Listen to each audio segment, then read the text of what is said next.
bonsoir à tous, salut les gars, j'espère que vous allez bien. Alors ce soir le live va être consacré voilà, à ces gens, ces magasins, ces revendeurs, ces gens en convention, en brocante qui ont essayé voilà, de faire monter les prix sur le dos des abonnés, de leur communauté et puis de leur clientèle aussi également. Alors, on va regarder deux, trois extraits de reportages, bien sûr, durant cette émission. Et puis, on prendra le temps également, voilà, de regarder d'anciens reportages du côté de certaines boutiques où, c'est pas forcément seulement à travers, comment dire, l'actualité du rétro gaming que cette pseudo augmentation des prix a eu lieu déjà dans l'histoire de la revente. Alors, on va regarder par exemple du côté déjà. Alors, pour ceux qui ont connu, c'est vrai que je le montre un peu tôt dans l'émission, mais ceux qui ont connu par exemple les conventions de l'année dernière, au niveau de la Pixel Day, d'autres comment dire, machinations autour des prix du jeu vidéo, vous avez pu remarquer qu'il y a eu certains revendeurs qui ont mis de manière à l'aise des prix de jeux allant à des sommes totalement incohérentes, irréelles par rapport au marché actuel. Alors il y a toujours eu ce petit phénomène à droite à gauche de gens qui vous ont dit bien sûr il n'y a absolument pas de vente le vendredi et le samedi au niveau de ces conventions. Légende urbaine, bon bien sûr on sait très bien que tout cela a été démantelé au niveau de comment dire, de la communication. Alors regardez, je vais vous mettre par exemple tout de suite ce passage autour de la Pixel Day 2023 pour vous faire comprendre un peu le sens de ce live. Alors je vous mets la vidéo. Alors est-ce que sincèrement après je vous mets je sais pas si je vous mets alors hop, on va la mettre en fond. Écoutez bien, voilà ce qui était dit à l'époque dans ce genre de convention. De l'événement. Il y a aussi des vraies choses, mais il y a des légendes. Notamment la légende du vendredi soir, où je sais pas pourquoi il y en a qui disent que tout part le vendredi soir. Alors je t'explique. Le vendredi soir, effectivement, on est sur place, il y a des tables qui sont installées.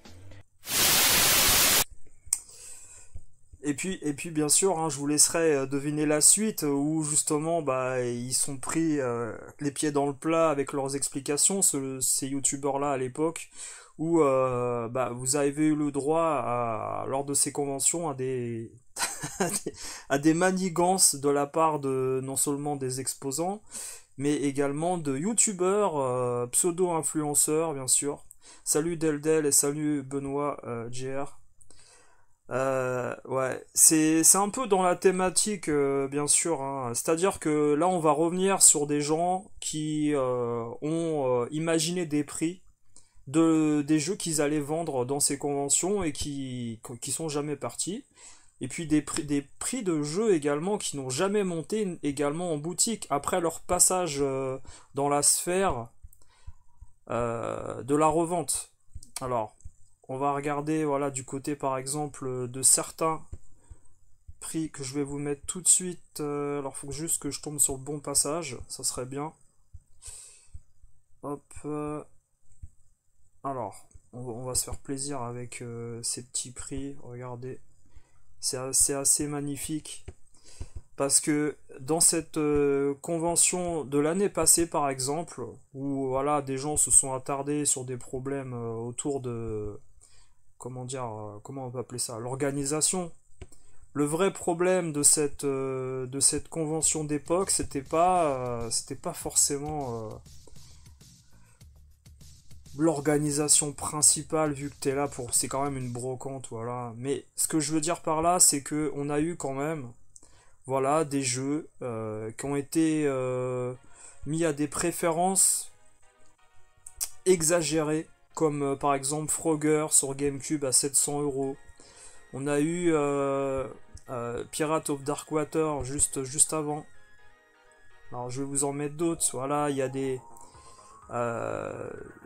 jeux Game Boy avec du Dragon Ball à 300 euros, du Pokémon 250, bon ça, du Super NES à 80, etc. Mais ça c'est pas le pire, hein, c'est pas les pires. On a également les Final Fantasy qui étaient affichés à 180, 300, 350, 110. Alors, il faut dire une chose, c'est que tous ces prix qui étaient avancés, par exemple en 2023, je vous ai pas mis le meilleur, hein. Le meilleur arrive, hein, vous inquiétez pas. Par exemple, il y a Batman, la revanche le retour du Joker qui était à 375, par exemple ici. Mais voilà, le meilleur, voilà, bien sûr le meilleur des meilleurs, c'était tout de même ici, vous le voyez. Ce prix de 750 euros pour le Dragon Ball Z Hyper Dimension sur Super Nintendo en version PAL. Donc état coin carré, bien sûr, Tortue Ninja, comme on aime bien dire. Alors, comment se fait-il que un an plus tard, ce jeu-là, dans les magasins, dans les brocantes, échanges entre gamers de particuliers, revente, Vinted, etc. Bizarrement, ce jeu ne soit pas à 750 euros aujourd'hui au niveau de la cote. Hein, c'est pas le seul, hein. Bien sûr, il y a d'autres titres comme ça qui ne sont jamais montés et qui sont montés simplement sur une période durant les conventions passées. Alors on met pas la faute, hein, sur les organisateurs parce qu'ils y sont pour rien, les exposants sont totalement libres de mettre les prix qu'ils ont envie. Le problème, ça reste ensuite la cohérence de ces exposants, revendeurs, qui vont jouer sur la naïveté des abonnés de telle chaîne, des clients de telle ou telle région.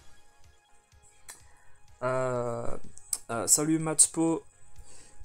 Ouais, bah écoute, les clients qui sont crack, c'est les clients qui ont craqué. Bah peut-être, hein, on sait jamais, hein, on sait jamais, hein, on sait jamais.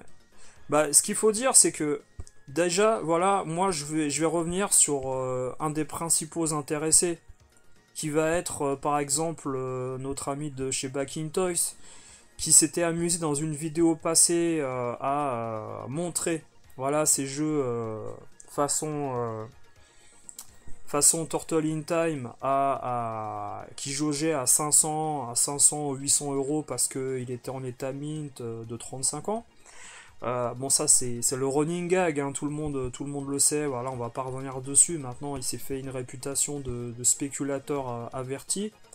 Mais par contre, ce qui est certain aujourd'hui, c'est que vous avez des magasins aujourd'hui. Alors je vais vous mettre tout de suite, les gars, par exemple, alors pour moi, je vous l'ai déjà dit, pour moi, la meilleure boutique sur Paris, c'est Full Set, qui montre, comment dire, un contact client, qui montre également comment dire, un réapprovisionnement du stock, qui montre également en fait de la diversité dans les jeux.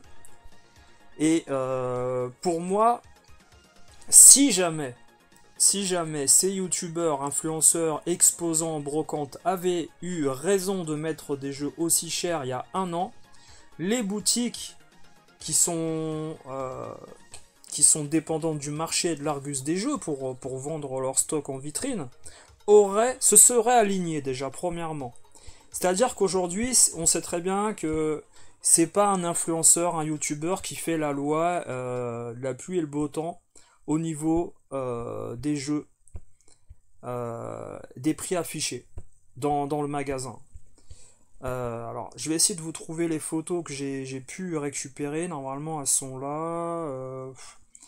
Alors, voilà, regardez. Voilà. Par exemple, alors vous connaissez tous la page Facebook, voilà, de Full Set. Hein, je fais pas forcément la promo, mais Full Set, par exemple, c'est un magasin qui vous ramène bah voilà, des variétés de jeux avec de la Neo Geo Pocket, de la Game Boy Advance, et puis des choses assez rares. Vous allez voir après un étalage de corps duo, de PC Engine qui sont présents.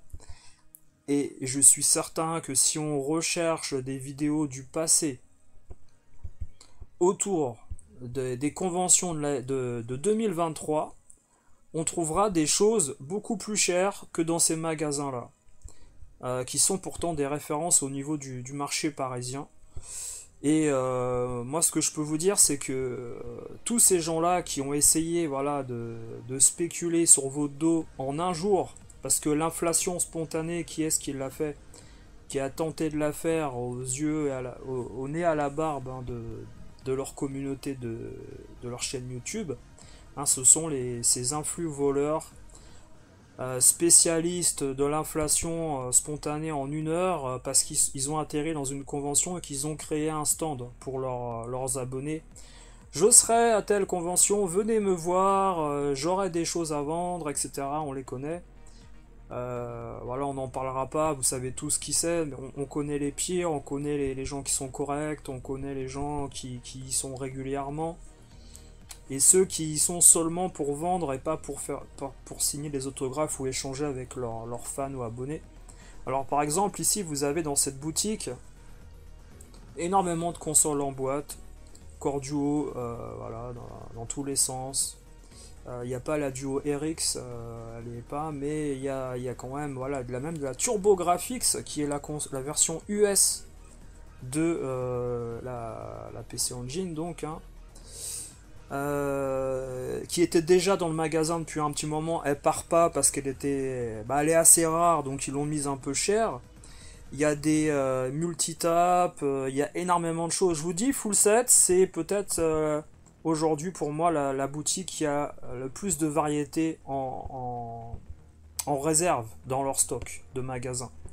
Et sincèrement, je pense qu'ils sont là pour un long moment parce que ils ont pas forcément de concurrence au niveau de la diversité. C'est-à-dire que vous avez d'autres boutiques qui s'attardent plus sur des marchés restreints, comme la Super Famicom, la PC Engine en bon état, la Saturn, etc. sur quelques titres, comme Games Mall. Vous avez également la boutique d'en face, du côté père de Voltaire, qui vend pas mal d'imports et de goodies japonais pour Nintendo, la Switch, etc. Qui fait son marché avec ça. Niveau rétro, je trouve que c'est pas top. Mais les vrais leaders du rétro parisien, pour moi, c'est Full Set. Qui sont aujourd'hui pour moi numéro 1 au niveau du quartier. Après, vous me direz, il n'y a pas forcément de gloire parce qu'ils sont plus que 4 en concurrence. T'y es allé en 2023, t'as rien acheté. Et je suis content que t'y aies rien acheté parce que tu as fait des économies, voilà. Et voilà, par exemple, il y a une autre photo, les gars, que je peux vous mettre du côté de cette boutique, avec par exemple, voilà, des rentrées autour de la 32X. C'est une console qui est mal aimée en fait, parce qu'il n'y a pas des très très grands jeux. Afterburner, Virtua Fighter, Space Harrier. C'est des remasters de la Mega Drive principalement qui ont été foirés au niveau remake. Ce sont des mauvais remakes.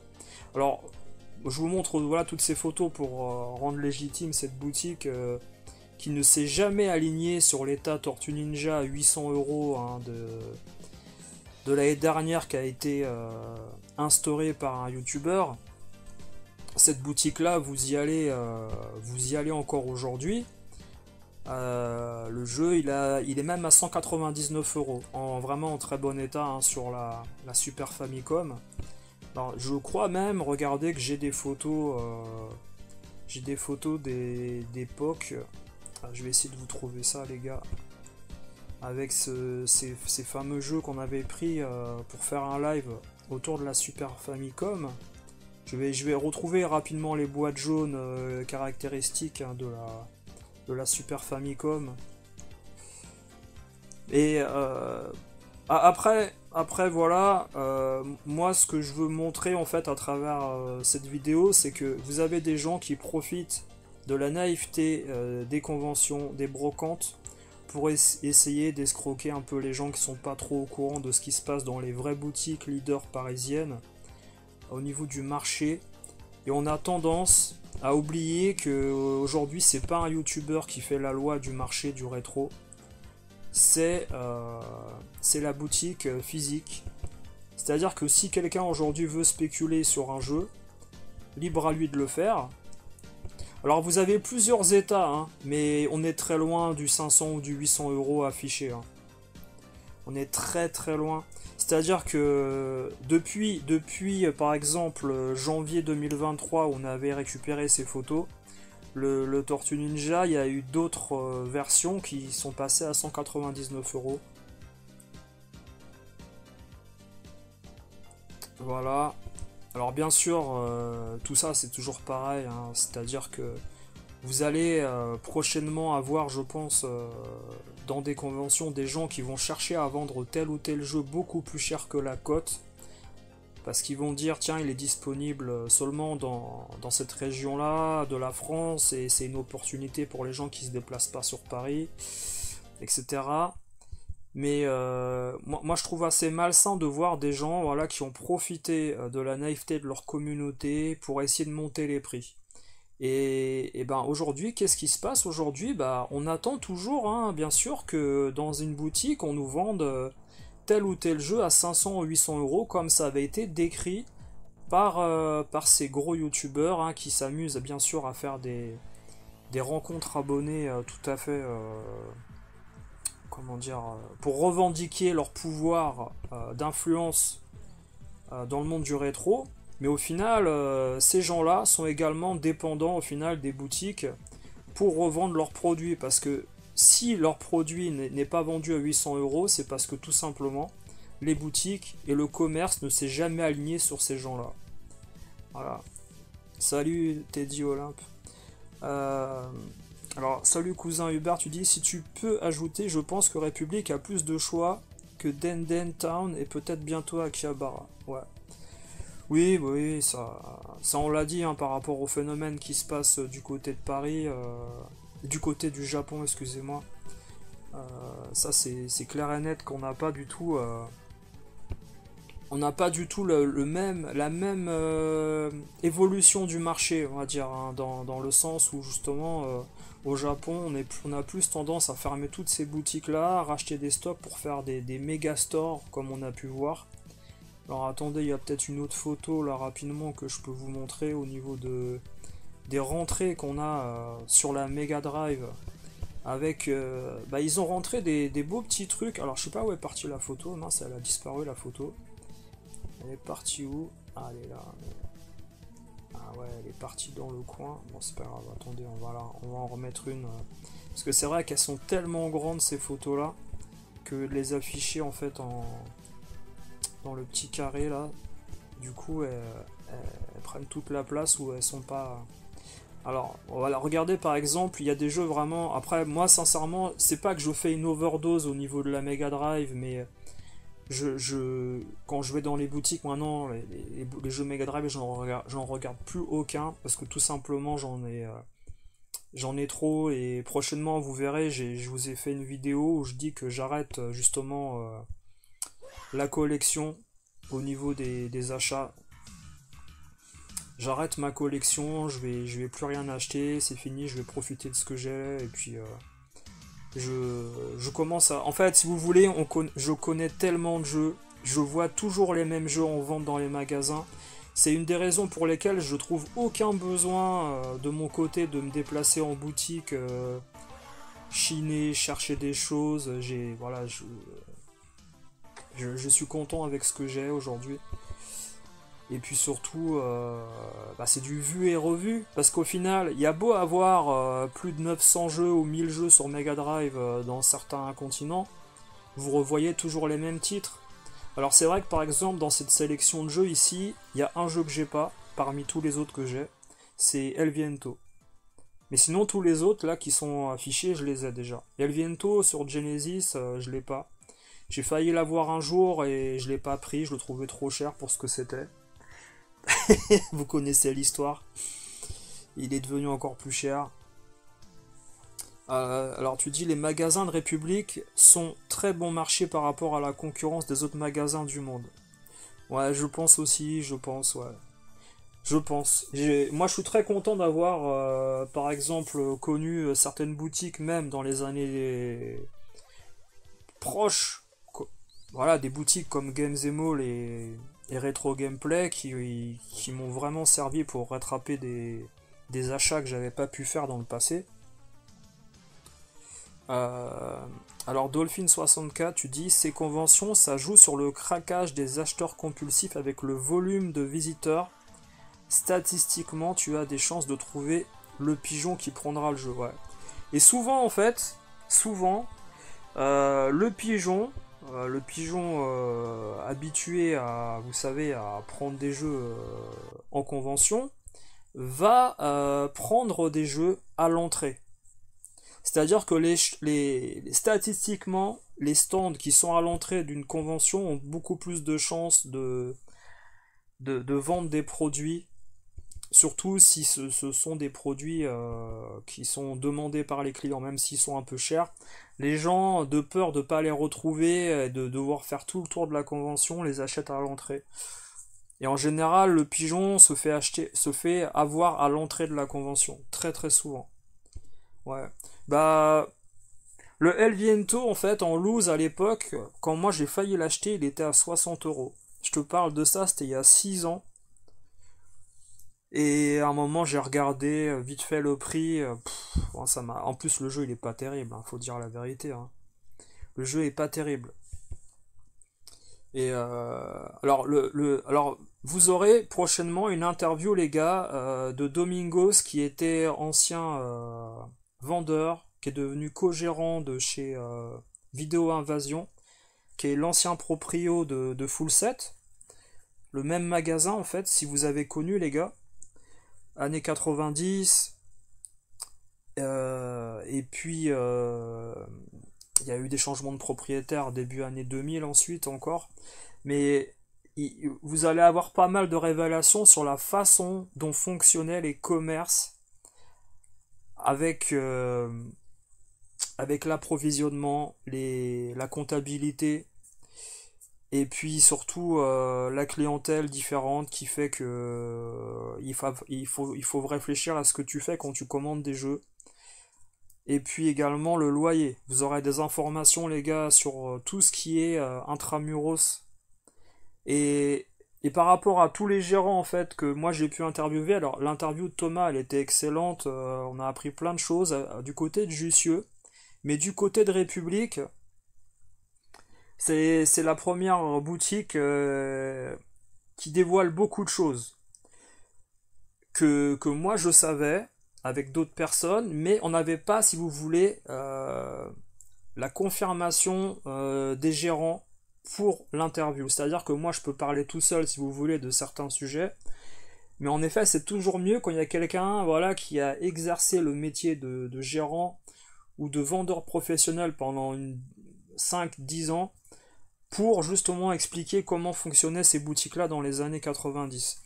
Et ce qui est dramatique, c'est que vous allez comprendre dans l'interview que ce qui se passait à l'époque existe encore aujourd'hui. Et c'est assez dramatique, hein, je trouve, hein, de vivre, on va dire, au bord du ravin comme ça. Euh, donc voilà, regardez ce qu'on... Alors, tu dis Deldel, tu vas spéculer sur alors moi sincèrement je vous en ai parlé là hein, après on va continuer l'émission. euh... Franck Clément, ouais, salut, ouais. Bah non, en fait, le reportage, apparemment, il était sur France 3 Île-de-France, mais pour ma part, il y en a un sur Capital, dans M6, qui était passé, et apparemment M6, comme ils ont changé également, vous savez, de direction à un moment donné, toutes les vidéos et tout qui étaient disponibles sous l'ancien régime d'M6 ont disparu. Hein. Tu peux pas les retrouver à moins qu'il y ait quelqu'un qui l'a enregistré en VHS et qui l'ait mis sur YouTube. C'est totalement impossible pour ma part. Hein. Tu vois, IM6, il y a un exemple, tu retrouves très difficilement des émissions à la con, genre Hit Machine, des vieilles émissions aussi sur les publicités ou Capital. Tu les retrouves pas en fait, elles ont toutes disparu. Elles sont à l'INA en fait, c'est l'INA qui doit posséder les droits en fait d'image de ces vidéos-là, hein. À mon avis, hein, mais... Enfin, sincèrement, faut se renseigner en fait, hein. Salut DreamFab. Alors full set actuellement. Alors après moi je te dis je fais pas de promo attention pour telle ou telle boutique, hein. C'est vraiment je donne mon avis hein, de consommateur. Euh, ils ont une page eBay. Ils ont une page eBay, c'est tout ce que je peux te dire. Après ensuite tu peux bien sûr leur téléphoner et faire des commandes en payant par PayPal ou voilà, et tu peux leur téléphoner au magasin pour leur demander et faire ta commande, hein, ça c'est faisable, hein.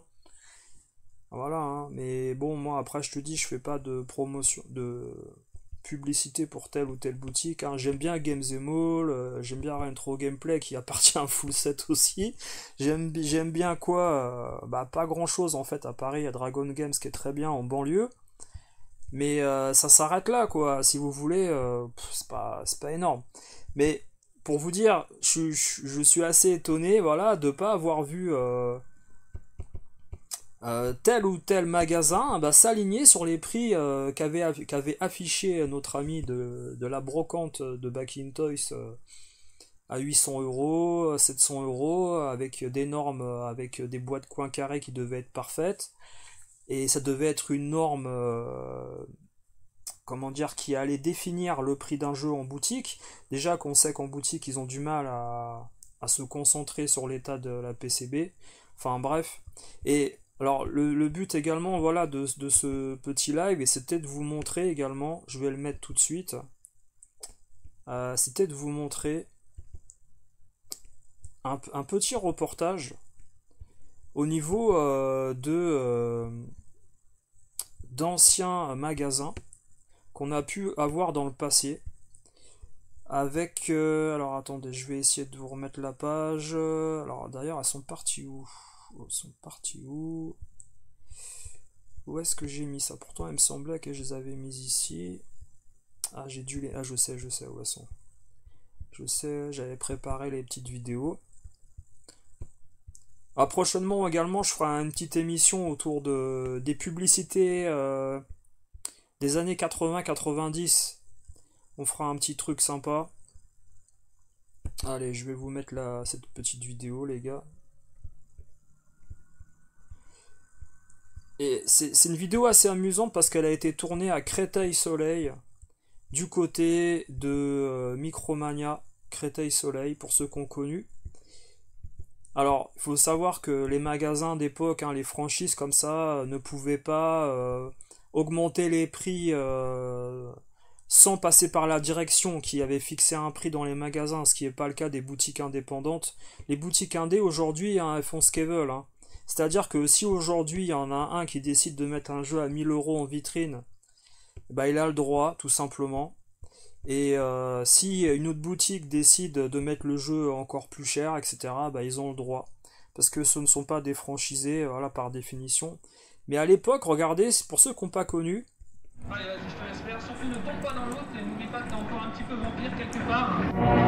Diriger un vampire dans des souterrains maléfiques ou lutter contre des monstres suceurs d'âme, la routine pour ces adolescents. Donc là, fais attention à ta pour les vampires. Voilà, maintenant les chaos, tu peux le Nous sommes mercredi après-midi dans un magasin de jeux vidéo de la région parisienne.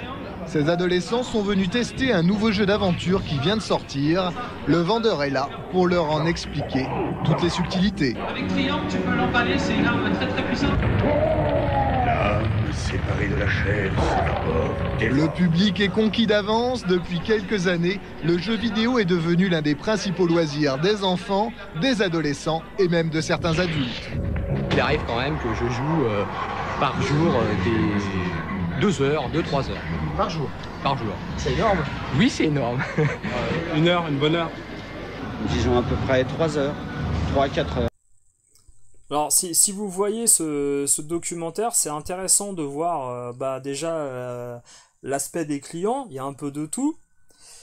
Et donc c'était tourné à Micromania Créteil Soleil pour la publicité, on va dire, en 99, hein, la promotion du magasin.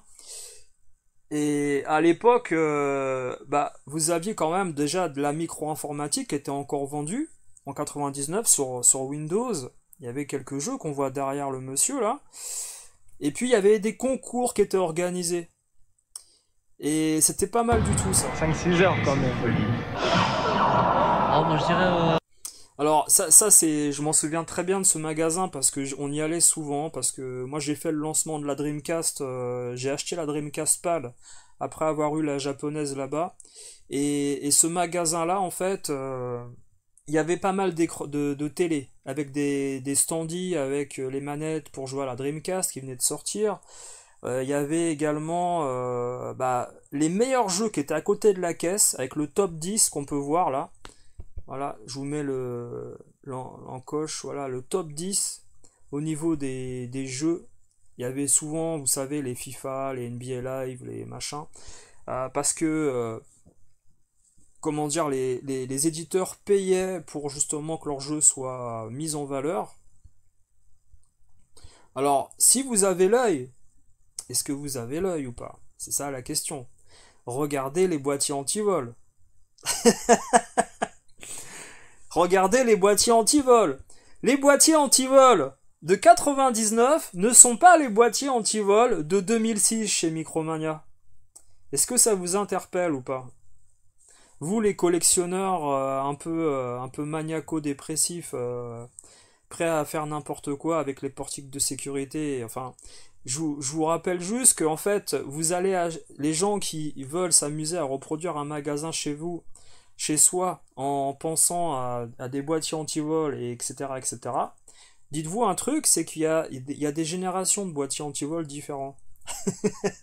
Les jeux PlayStation que vous voyez à la caisse ici sont sous plastique légèrement modulable et ne sont pas anti-vol. Voilà, ce sont des plastiques avec l'entête PlayStation, etc., d'ailleurs, on va aller voir. En moyenne, ça peut aller 8h, 9h. Donc là, on a un champion qui joue 8h, 9h par jour. On en avait un autre qui jouait 6h par jour.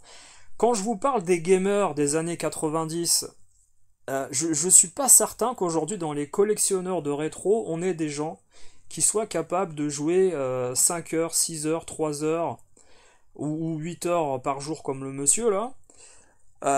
Qui sont des cas extrêmes, mais aujourd'hui dans les collectionneurs Étagerman et etc., qui font les magasins pour récupérer des jeux, je pense que trouver une personne qui joue 2 heures par jour à son jeu vidéo rétro, c'est une utopie. C'est complètement, je dis pas que c'est impossible, c'est que c'est complètement utopiste. Quand je vous parle du côté gamer des gens des années 90, c'est la réalité en fait des années 90 et 2000, début 2000. Les gens étaient avant tout des joueurs avant d'être des collectionneurs. Et à aucun moment ils pensaient acheter un jeu que vous voyez ici en rayon pour spéculer et essayer de le revendre. Alors tu mettrais pas Soul River déjà devant des gosses? Ah oui, il y avait des gars qui se faisaient égorger. Il y avait également la main qui traversait les corps pour découper les gens. Ouais, il y avait un truc comme ça. Il y a un reportage en Suisse d'époque sur YouTube avec des boutiques et on voit la rédac de Player. Oui, je l'ai vu. J'ai vu la rédac de Player One. J'ai vu le documentaire également sur Joypad, dans les bureaux de Joypad au début. Et c'est pas mal. On continue les gars le petit documentaire là. 2 jeux par jour. 2 jeux par jour, ouais. Et si le jeu vidéo les captive autant, c'est qu'il a fait des progrès fulgurants. Souvenez-vous, c'était en 1975 l'apparition du jeu Pong, l'ancêtre de tous les jeux vidéo. La balle est carrée, les raquettes sont un peu sommaires et on joue au ralenti. Mais c'est une révolution, c'est la première fois qu'on peut jouer chez soi à un jeu vidéo. La couleur, c'est pas que la couleur, c'est Pac-Man, première course automobile, c'était la préhistoire. Aujourd'hui, voici à quoi ressemble un jeu de course.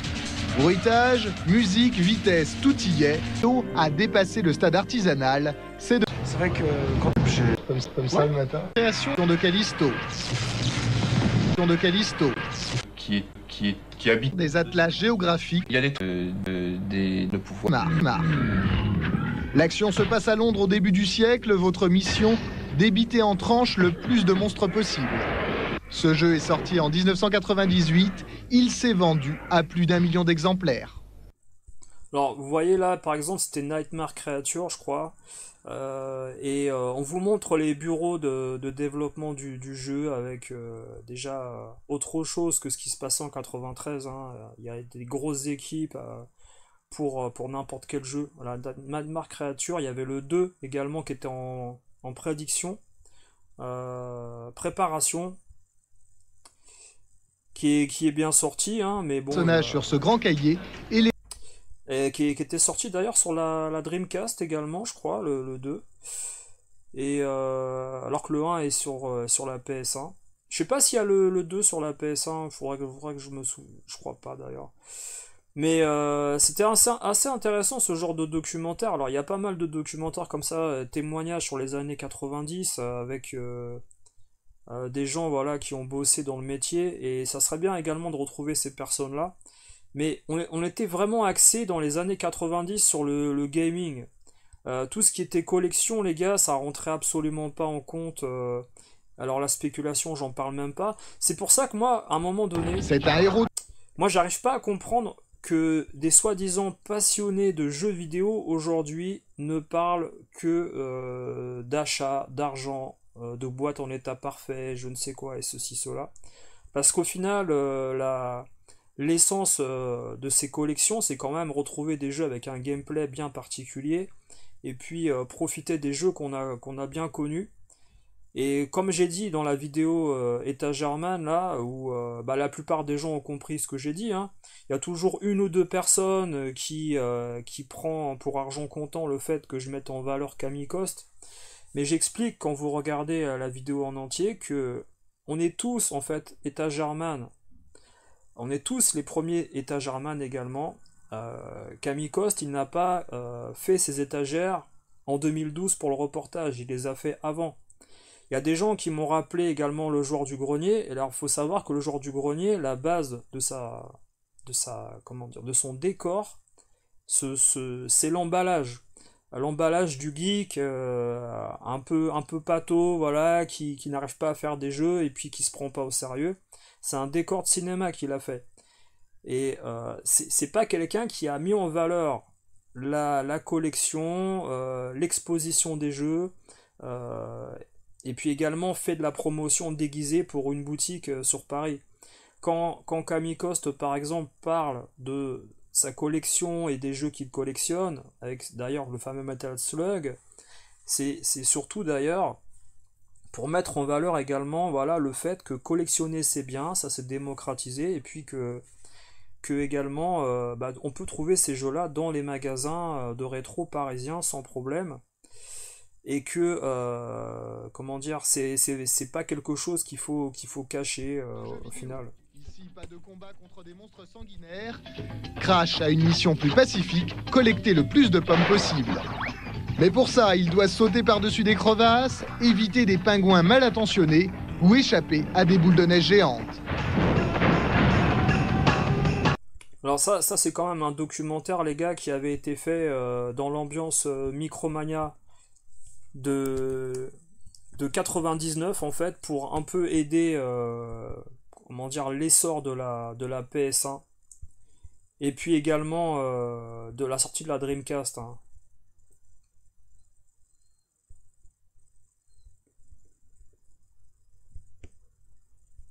C'est quand on en vend 1 million. Aucun créateur étranger ne l'avait obtenu, et nous on a réussi. On est allé au Japon pour recevoir le trophée, on était devant toute l'industrie japonaise et on a dit on l'a fait, on a vendu 1 million d'unités. Mais on n'a pas encore reçu le cadre. Je l'ai tenu quelques minutes, malheureusement je ne peux pas vous le montrer, mais c'est certainement notre plus belle réussite. Beaucoup. Beaucoup, mais je ne peux pas vous donner le chiffre exact. On en a gagné beaucoup. On peut estimer qu'à titre personnel, Jason a empoché environ 300 millions de francs. Mais cette fortune ne doit rien au hasard.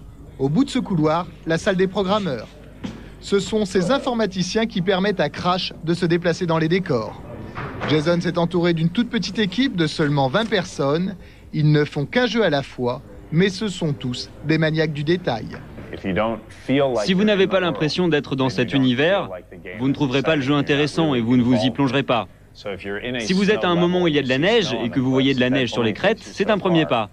Si vous voyez une plaque de glace, vous commencez à sentir le froid. Et si, quand vous êtes au volant, il commence à neiger, vous commencez vraiment à vous sentir en hiver. Et quand, en plus, l'ingénieur du son rajoute le bruit du vent et le bruit des pneus qui crissent sur la neige,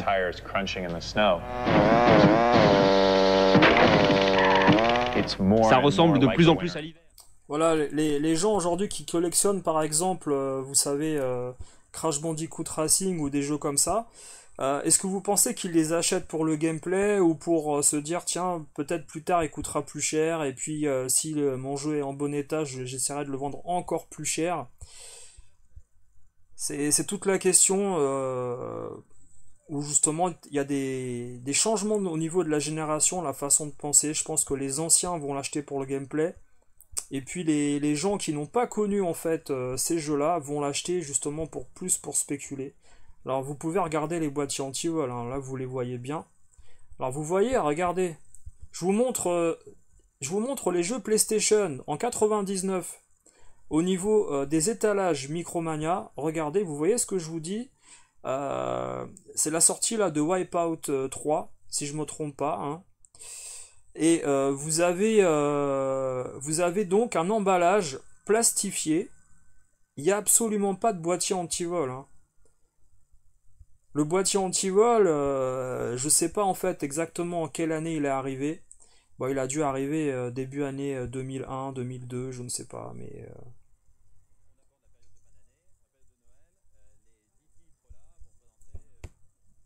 80% des ventes. Donc pour nous, ce qui est extrêmement important, je vous dis, c'est d'identifier ces 10 titres qui vont faire l'essentiel des ventes. Albert Loridan n'a pas le droit à l'erreur. Pour identifier les futurs succès, il envoie ses collaborateurs tester les jeux avant leur sortie.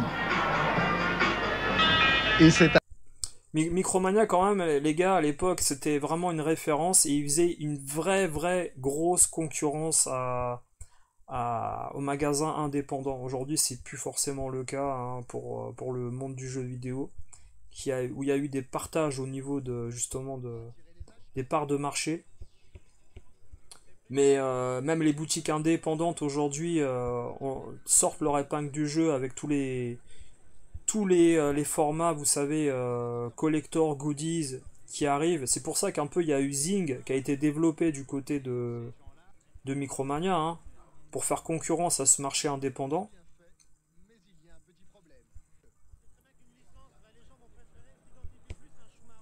Schmickel par exemple, c'est vrai que c'est pas les vraies écuries, ça ressemble, c'est pas les mêmes couleurs, c'est pas les couleurs de la Scuderia ou de Williams, etc. Ce genre de détail peut paraître anodin, mais il n'est pas négligeable. Jean Vincent va en tenir compte dans ses commandes. Le même jeu, il y aurait eu les noms des joueurs, vous en auriez commandé 2 fois plus. C'est aussi caricatural que ça. Ouais, certainement. Le public veut jouer avec des noms de champions connus. Jean Vincent et ses 10 testeurs se rendent sur un autre stand. Ils veulent cette fois-ci évaluer un jeu de foot.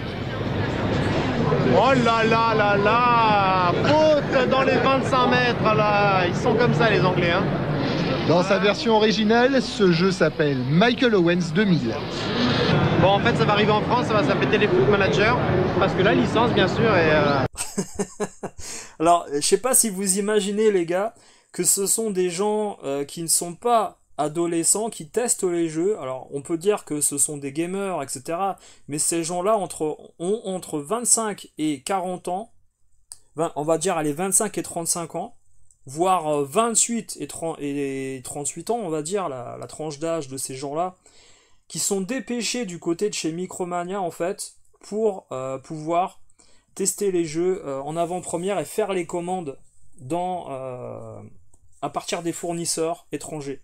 Là, on a des jeux N64, je crois, avec... alors, vous imaginez aujourd'hui un jeu vidéo s'appelant, je ne sais pas, CFC, football, machin. Et sortant donc sur une console de jeu n'ayant pas les licences comme la Formule 1 pour les grands prix, parce qu'Electronic Arts détenait toutes les licences. Et il faut savoir que voilà, à l'époque, il fallait faire des commandes à des fournisseurs et prendre une quantité de jeux en espérant les vendre ensuite et pas les brader au bout de 6 mois. C'était pas facile. Et quand on pense que, par exemple, certains de ces jeux-là qui ont été, comment dire, pas forcément plébiscités par le public d'époque, aujourd'hui peuvent, au niveau du rétro gaming, être demandés.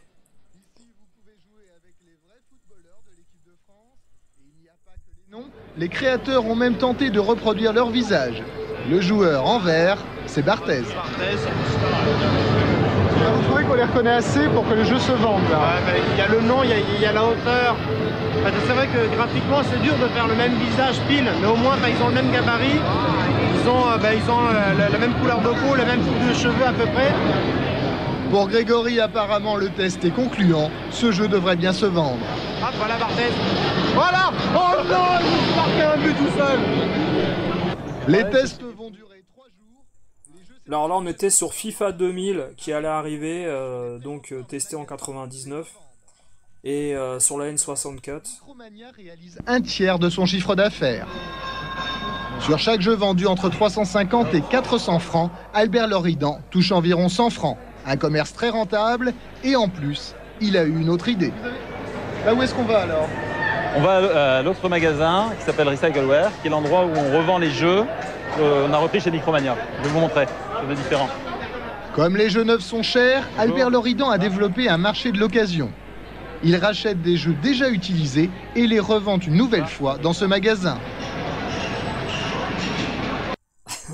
Alors ça c'est marrant parce que ça me rappelle des souvenirs. Tout ça j'ai connu, hein. Moi je suis de Créteil, et de la région, et j'ai connu en fait, j'ai bien connu en fait tous ces magasins là. Il y a eu un Maxi Games également après qui est arrivé.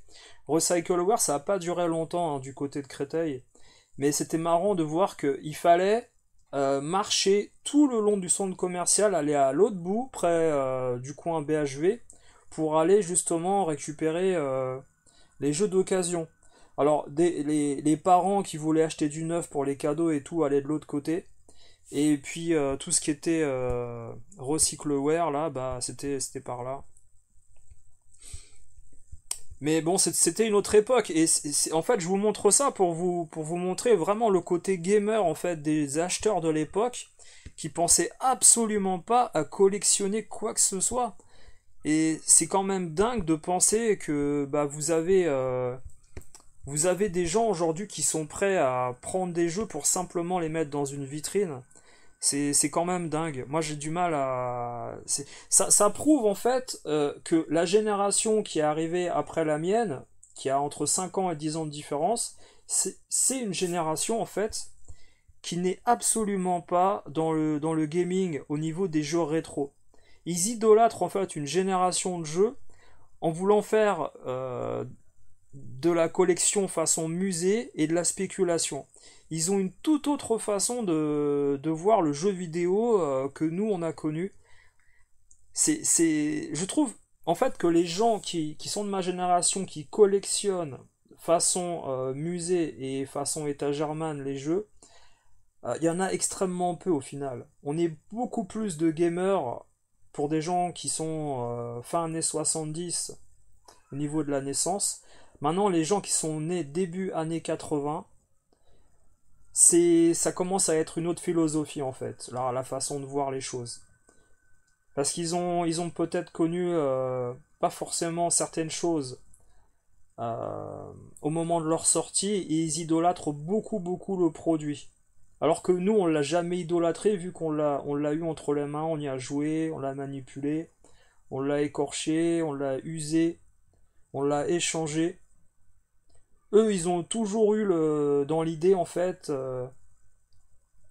l'aspect cadeau de Noël, parce qu'au final, ce sont des gens qui ont joué, en fait, grâce parfois à leur frère qui leur a prêté un peu pour jouer, mais ils n'ont jamais vraiment possédé ces jeux-là. Ils ont peut-être eu un ou deux jeux à des cadeaux d'anniversaire ou des trucs comme ça, mais ils étaient beaucoup trop jeunes en fait pour pouvoir utiliser le marché de l'échange, le rachat, etc. Ils n'avaient pas d'argent de poche quand t'as 7, 8, 9, 10 ans. T'as pas ce pouvoir financier que nous on avait en ayant 17 ou 18 ans. Ça fait toute la différence dans la mentalité, hein, déjà à la base. Alors, salut Ras Aimidou. Le meilleur FIFA d'époque c'était FIFA 99. Salut Jeff Retro. Si tu savais, à l'époque Radia sur tous les jeux. Exactement près du BHV, ouais. Jam Retro. Ah, t'es de la région aussi, t'as connu. Bah, ils idolâtrent le prix. C'est assez bizarre, hein, c'est assez bizarre. C'est pour ça qu'en fait, moi je vous dis, hein, en analysant la chose, c'est que ça montre qu'ils n'ont pas du tout le même rapport avec un produit qu'une personne peut avoir en ayant possédé et joué avec le jeu. Alors la prochaine fois, les gars, on fera une émission autour des publicités Nintendo et Sega des années 80-90 pour voir comment ils vivaient la chose. Mais bon voilà, le but c'est pas forcément de citer tel ou tel youtubeur qu'on essayé de spéculer. Alors bien sûr, vous avez des gens aujourd'hui, ils sont là, hein, ils font des vues. Je sais pas si au final faire des vues, c'est d'un point de vue éthique et moral, c'est bien. Pour ta personne, quand tu vends un produit et que tu es un commerçant plus que un, comment dire, une personne qui veut partager ta passion. Parce que soit tu partages ta passion du commerce, et soit tu partages ta passion du jeu vidéo, du gaming, mais les gens qui passent en fait leur temps à montrer des produits qui mettent en vente ou qu'ils ont acheté à travers tel ou tel site, hein, comme Limited Run, Strictly, etc. Et qui vous disent ah, il y a le prochain mois, il y a un nouveau jeu qui sort chez Strictly, j'hésite, etc. à 100 euros. Enfin, on sait très bien que le gars, déjà, il l'a reçu, le jeu, on lui a offert, on va lui envoyer, etc. etc. Je trouve ça assez dérangeant au final d'avoir des gens, voilà, qu'on retrouve ensuite en convention, qu'on retrouve également dans des brocantes geeks, faire des vidéos pour montrer que bah, ils ont acheté tel ou tel produit et que vous les revoyez en vente sur leur site eBay beaucoup plus cher plus tard, etc. etc. Il y a une génération assez étrange, et quand tu reviens sur le phénomène Pixel Day des années d'avant, tu te rends compte que tous ces gens-là qui ont fixé des prix hallucinants, mais hallucinants, hein, sur des états, comme je vous ai montré au début de l'émission, Dragon Ball Z Hyperdimension, etc. Les jeux sont en bon état, c'est pas forcément le problème. C'est que simplement ils ont fixé des prix qui frôlent l'indécence par rapport au vrai prix du marché. C'est un peu ça le problème. C'est que je pense pas que tu puisses dire à ta communauté regardez les gars, je l'ai tenu en main le jeu, c'est un bon jeu, et puis comme moi je jauge et que je juge que en effet c'est un produit de qualité, c'est moi qui l'ai dit, donc le jeu il va être plus cher aujourd'hui. Bah en fait ça marche pas comme ça. C'est pas toi et toi seul qui régit le marché, c'est l'ensemble du marché mondial qui va modifier les termes en fait du contrat pour le jeu que tu possèdes. Et encore une fois, pourquoi les boutiques n'ont pas suivi les conneries de ces brocanteurs et influenceurs dans les Pixel Day avec des prix hallucinants, c'est parce qu'ils savent très bien que le jeu ne vaut pas ce tarif-là.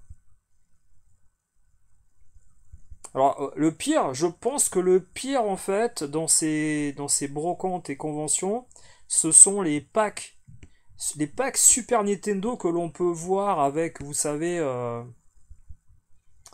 ces revendeurs qui vendent des packs Super Nintendo avec Donkey Kong, Aladdin, Sonic, etc. à des prix exorbitants, en pensant qu'ils sont les seuls à posséder ça. Mais allez faire un tour du côté de l'étranger, l'Europe, les Pays-Bas, vous allez aux États-Unis, vous allez dans différents pays d'Europe, vous allez trouver des choses qui sont moins chères que dans ces brocantes franco-belges. Et malheureusement, j'ai l'impression que ces gens-là, en fait, bah, également, hein, ils spéculent en fait sur le pigeon de passage. Ils spéculent pas sur un marché mondial, ils espèrent en effet vendre aux 2-3 premiers pigeons qui passent par là, qui se hype entre eux, pour vendre un produit. Et je pense que ça, c'est toute la différence également avec le marché régulier mondial, par rapport justement à ces gens-là qui visent une communauté, qui adoubent tout ce qu'ils font, ou qui adoubent en fait tel ou tel événement.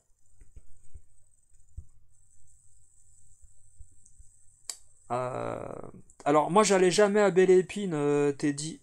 J'allais jamais à Belle Épine parce que c'était trop loin, c'était beaucoup trop loin. Hein. Et puis quand tu connais la route pour aller de Bonneuil, Créteil pour aller à Belle Épine, c'est la merde. Hein. Salut Sakura, salut Sakura.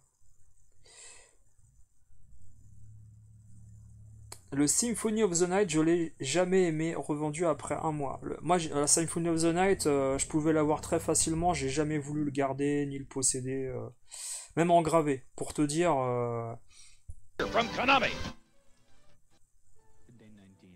Après, attention, il y a des vrais fans, hein, mais en général, ces gens-là, ils sont pas... Ils étaient assez discrets à l'époque, hein, les fans de Symphony of the Night, parce qu'on avait passé l'époque quand même Super Nintendo.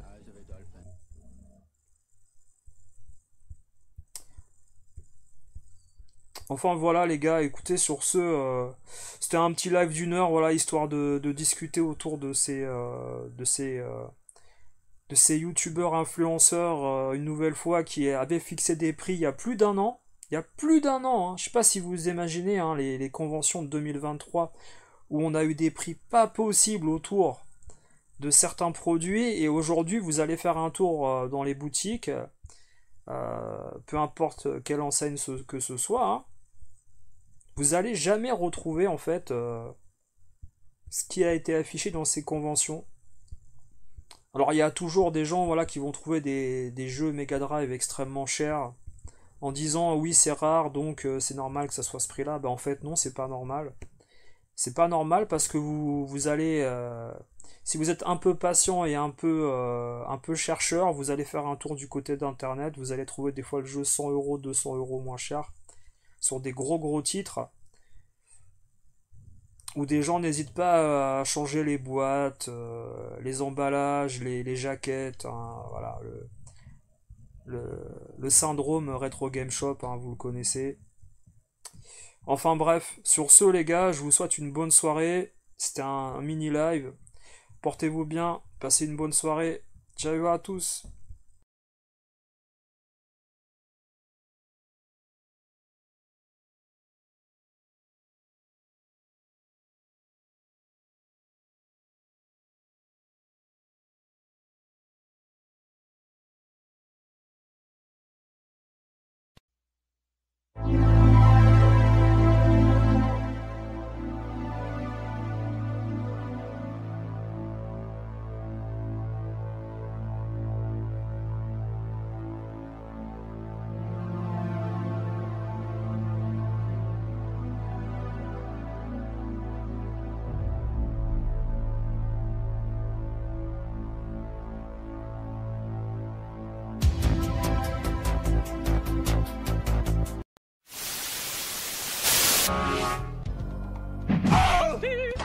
Pour aller à Conquerac, et d'un coup t'as le vigile qui arrive, non tu dégages, voilà Conquerac, après il arrête, plus d'autographe, tu retournes d'où tu viens quoi. Il a pas dit ça comme ça, il a dit non tu me fous le camp. Je fais écoute, j'ai qu'une bière à donner à Conquerac et je m'en vais quoi, je vais pas le déranger plus longtemps, je comprends qu'il est assez sollicité, et voilà, il n'y a pas de souci pour ça. Donc il dit non, il fait tu donnes ta bière et tu fous le camp, je veux plus te voir. Déjà ça, me parler comme ça va pas quoi, je suis pas ton pote, moi je suis là, je parle gentiment aux gens, j'aimerais bien qu'on me respecte un minimum, me parler comme ça,